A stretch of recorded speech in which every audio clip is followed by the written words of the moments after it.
So I had a project about different types of roots, so I thought of making a video in which we'll learn what is the functions of root, how many types of root are there. So let's start. It is fibrous root. It is grass. We can find out that it is fibrous root or taproot by the leaves. If the leaves are big, we can say that it's fibrous root. If the leaves are small, we can say that it's taproot. Be careful because we don't want to hurt the root. We can replant this plant after we study.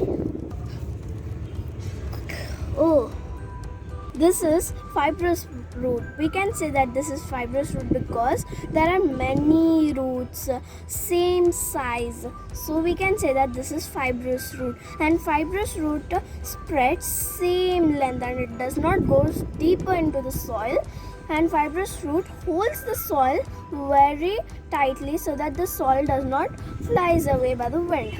So it's very helpful in natural disaster when it is near the seas, oceans. This is taproot because it is having small leaves. Now let me take out.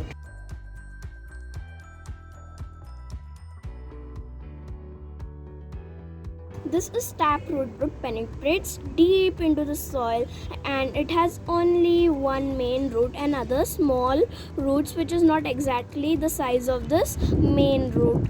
And taproot such as carrot, potato, this main root is called as primary root. These are secondary roots.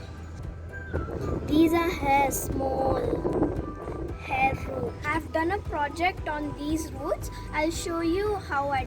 So this is my science project which I was talking about. This is taproot and this is fibrous root. It is grabbing all the soil and the minerals present in it for the photosynthesis. This is primary root or mother root. This is secondary root. This root has small taproot penetrates deep into the soil. Thick hair-like structure that spread sideways in all direction is called fibrous root. Thanks for watching this video. Hope you liked it. See you in next video. Bye.